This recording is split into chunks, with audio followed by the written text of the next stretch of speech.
Hi everyone, this is Amy. Thank you very much for watching. This is my trip to Kansas, and in this one I am going to Atchison, Kansas with my dad. This quick clip is of us driving past the Leavenworth Penitentiary in Leavenworth, Kansas on our way up to Atchison. Thank you very much for watching.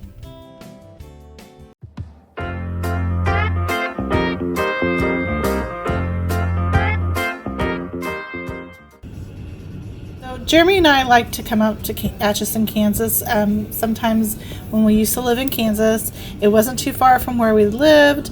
It's right off the Missouri River, and the buildings here, I love architecture, and they're just well kept, and it's very scenic, and it's also the hometown of Amelia Earhart, which we will go visit today.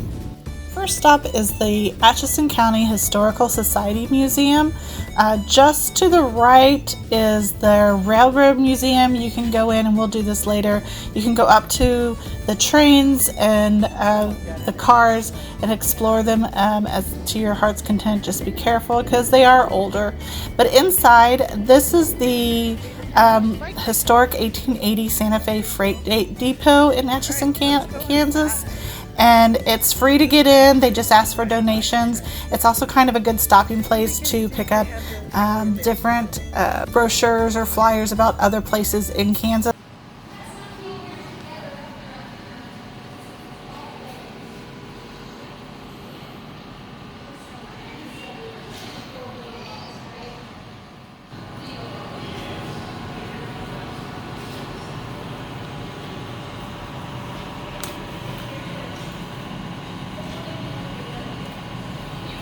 This is really cool because it talks about Kansas used to be underwater, so it talks about during the Paleozoic period and all the marine fossils you can find, which I remember as a kid digging up reeds. Like, you can see them, let's see if I can zoom in on it.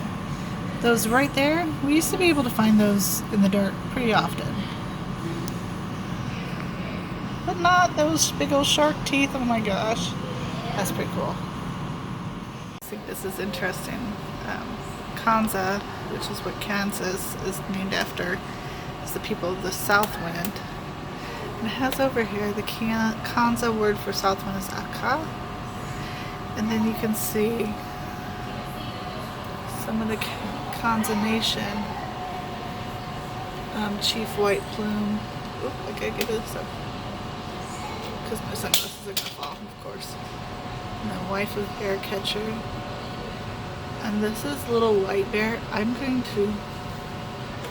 good at languages. This is one of the principal chiefs of Kansa, which in 1841. This talks about Lewis and Clark because they came to Atchison and met between two rivers. They mark about it in their diary. And they met with the White Plume. Several things. But the cool thing is, this map looks totally, you can tell they haven't, no clue what's going on in the West, past their territories. But it's really good though. It just looks so off. Anyway, really good. The reason Atchison is still a little town here is because, and it grew up from what it is because of the river that it's on. It's on the Missouri River. Mm-hmm. And you can see all the trade it did and the boats that are here. Oh, this is so cool. This little paddle boat, wooden paddle boat. Oh yeah, they have all the goods that are still around. Oh, I love all these bottles. And these are not opened. Oh my gosh, could you imagine? What is that? It's Heckle Campers Zestful Flavors from Atchison, Kansas. These are all soda. Grape soda, lemon sour soda, root beer. Oh, and there's an old Coca-Cola. Oh my gosh, that's so cool. I love this. So they have the telephone system. So you have the old dial telephone, but they have the switchboard that the operators would use.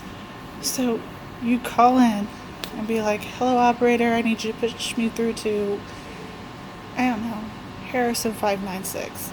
And they'd be like, okay. And they'd have to manually take these knobs out and put it back in somewhere else and then connect you. This is amazing.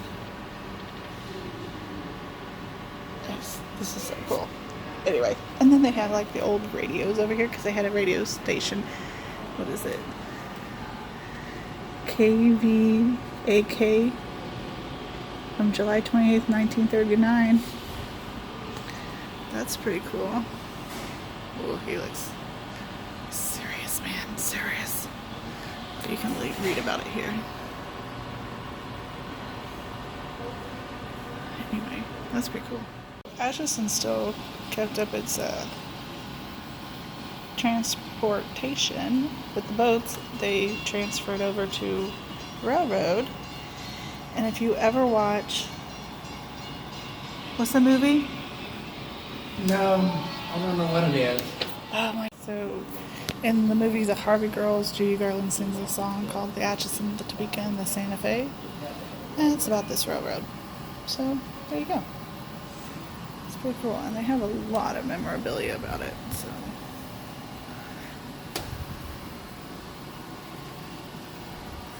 Oh my gosh, it's huge. I love these lights. I love cabooses. Anyway, so yeah, I had to show you guys. These are, it says Atchison County Farm Women.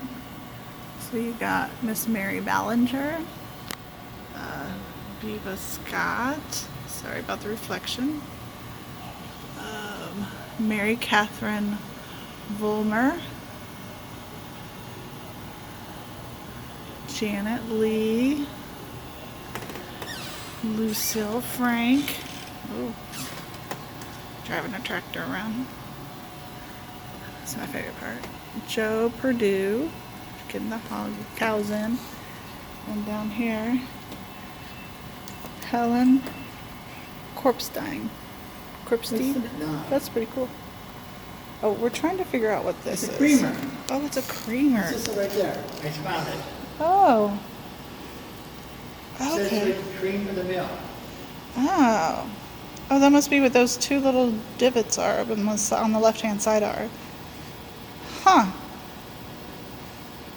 Well, what a piece of machinery. Look at this newfangled washing machine. It won't take me days. It'll just take me hours.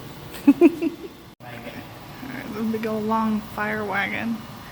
Goes on forever. And then it's drawn by horses. Here's the horses that they had for this fire department. So I'd never seen these in real life. This is an iron lung. It's got the little machine down here, but a person who had polio, and polio ran, it says, from 1930 until 1916, and there wasn't a vaccine produced until 1953. So because the polio destroyed nerves in the spinal cord, which paralyzed victims, this would help them breathe. It's pretty cool. And then over here, I thought this was neat. This was a optometrist kit. All these medical things and everything. Here's this doctor's chair. Check everything out. Don't look at the dentures. And then there's a fee bill. Look at this. Look at the prices. I want this. For extirpate, I can't even say that, of tonsils. It's $15 to $50. I mean, what? So it's a little noisy, but right next door to the old depot and the museum is the Atchison Railroad Museum, and you get to go explore these old cars up close. It looks like there's even like if you have kids, you can ride in the car, little train. But yeah, they have where you can go up in some of them. This is going to be really cool. Oh, it's just, they're old and they're huge.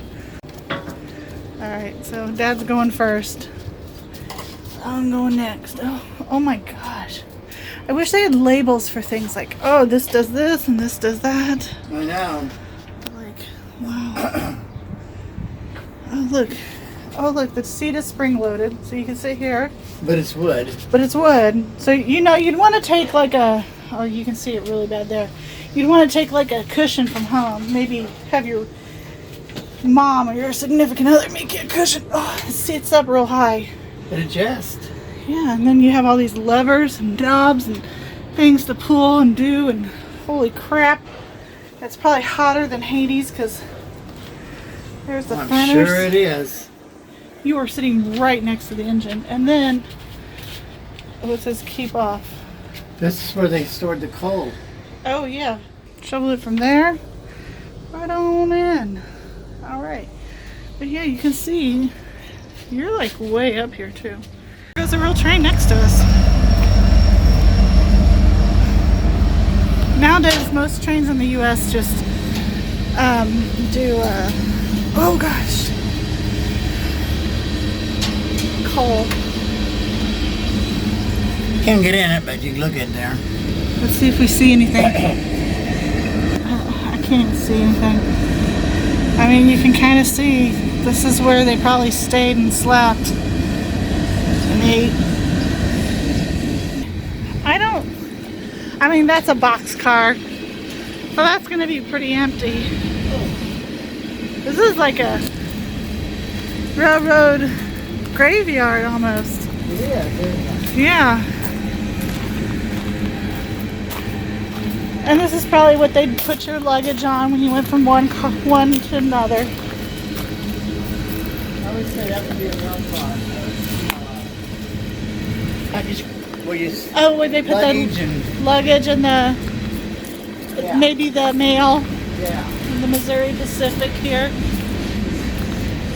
Yeah, because it doesn't look like a regular box car. It actually looks like it's got some safety to it. Yeah, we're not going to see a nicer car here today. This would have like bigger items on it to store stuff.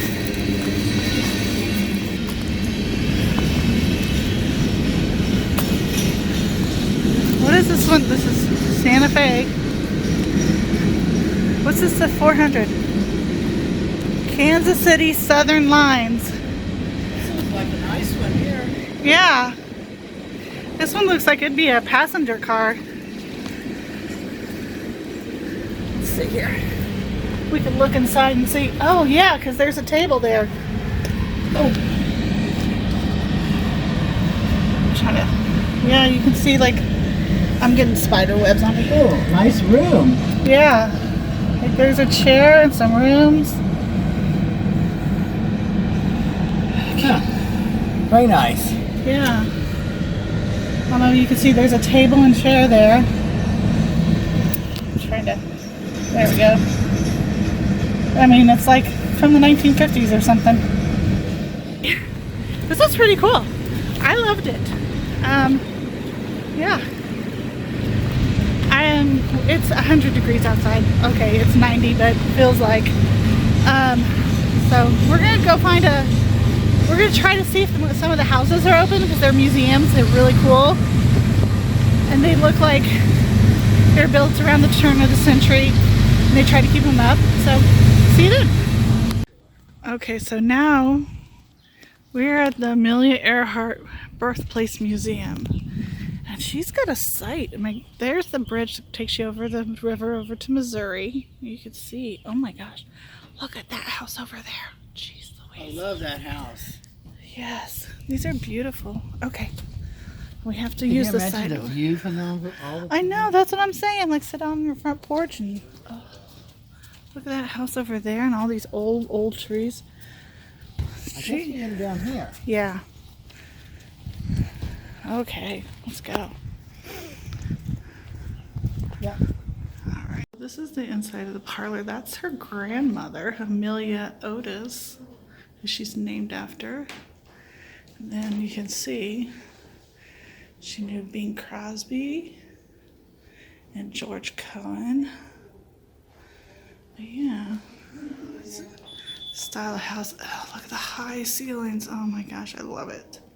And they try to get it to look, when they restored it, to look like it did back when she was alive.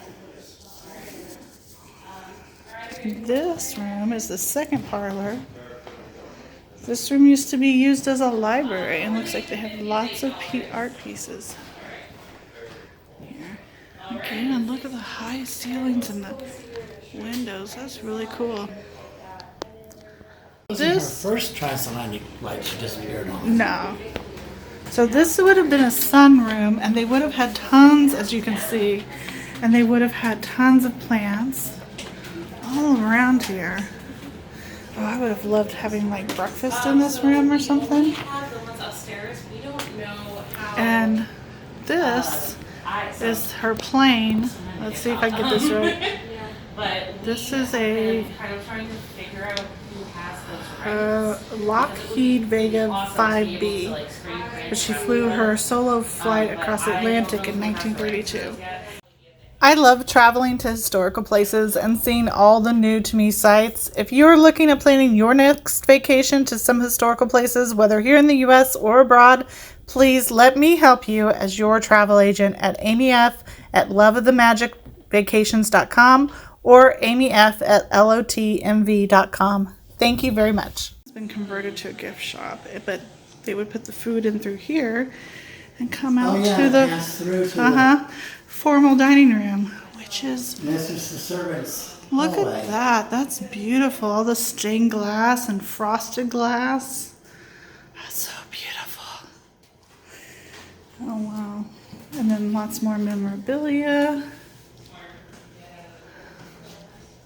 She just looked like a lady who had a lot of fun. She was enjoying life. I remember when they did this. It's a farm field. Oh, yeah, in the field? Mm-hmm. Mm-hmm. This is her grandfather, the judge's parlor. It was their formal dining room before the other dining room was finished. And there's Amelia and her husband, George Putnam. There's her marriage certificate. Well, evidently they were married for quite a while. Yeah. Because that's her stepson there, and that's his stepson there. Huh. That's pretty cool. When they got married, she said, if by a year you are not happy, feel free to let me go. So that's pretty cool.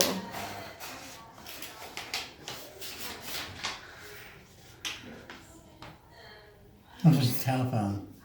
Oh, they had oh my gosh, they had the one telephone in the house. Oh, it went to the hallway or to his study. That's funny. Yeah, this is the entryway. And it's kind of plain, but it's still beautiful. But if you look in, they probably had the door open all the time. It's a typical house. It looks very homey and inviting. I love it. And so let's go upstairs. We're going into this large bedroom on the right. Oh, this is a huge bedroom. This is astonishing. Big bedroom. Look at the slanted roof. Jenny Lynn spindle bed. It's so beautiful. I love that. It's beautiful.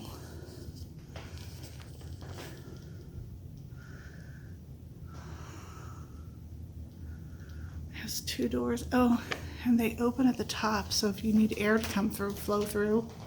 Okay, so this was actually two rooms, and this side would have been Amelia's mother's room, and the other side would have been her parents' room.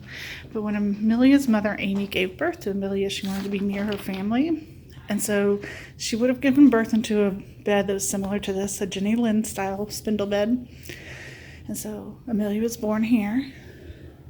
And when they renovated, they had to take down this wall. And they wanted to make more space. And this chest is believed to be Amelia Earhart's hope chest. And these scarves were part of her fashion design, because at the end of her life she designed fashion for sportswear, and these are part of the scarves. So it's really cool. You can also see, because here's a Hilary Swank movie. No, this was the one done by Diane Keaton. But here's Amelia Earhart's signature. And then here's her bathing suit when she was 4. This is so cute. Oh, there's the Hilary Swank movie. But then here's a replica of the outfit she last wore when she was in Atchison. And here's the suit she wore when she was in Atchison, for real. Real quick, this is the the hallway that you come up. We were in those 2 bedrooms. And this is these Gothic doors lead out to a balcony on the front of the house. And this is Amelia's bedroom when she was visiting her grandparents. I don't know what these doors lead to, unless they're just lead to upstairs, or they're closets, probably closets. Anyway, this was her dresser, and they took the drawer out so you can read the inscription her grandmother gave her. And it says, Amelia M. Earhart, love Amelia H. Otis, 1904.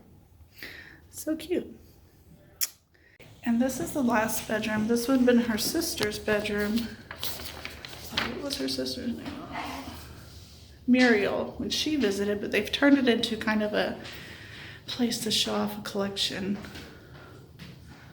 where you can take a picture. There's a photo booth with Amelia. It's so cute. So yeah, all the clouds hanging about. This is so cute. And all the memorabilia and facts. I love this. It's beautiful. Look. Okay. This is the side of the house, and you can see that stained glass. It's really pretty, and up above, I am blinding myself, so sorry if it doesn't look right. But yeah, all these brick sidewalks. Oh my goodness. You can see they have brick streets too. Okay, we're gonna try to find the Sally house, and if we can, we'll see what else is open, because it's Sunday and we know things close early on Sunday. So see you soon. Okay, so we're coming up on Sally house. Your destination is on the right. 502. Okay, so it's this, oh yeah, it's this brick house. So yeah, so this is supposed to be the haunted Sally house, and they have tours every day, or most days. You can look it up and find it out. So you might have to come back and do that sometime. So unfortunately, none of the other house museums were open during my visit there, so I couldn't get anything, but I did get all this beautiful footage of the houses that they did have. Everything from, like I said, turn of the century to modern houses that looked like it, limestone houses to wooden houses. I know I do have footage of the Cray house with the carriage house attached. I think you can rent out the carriage house, and I'd have to look that up again. They are all beautiful. I would recommend taking, especially if you're into historical houses, take a visit. They're really nice, and they only take donations. So, but yeah, that's one of my visits to Atchison. I do have a later visit I hope to get done of the Sally house. My brother and his 2 daughters go with me, so we do get to go visit that. I can't wait to show you guys. I'm really excited. So thank you very much for coming along. I hope you enjoyed, and don't forget to like and subscribe.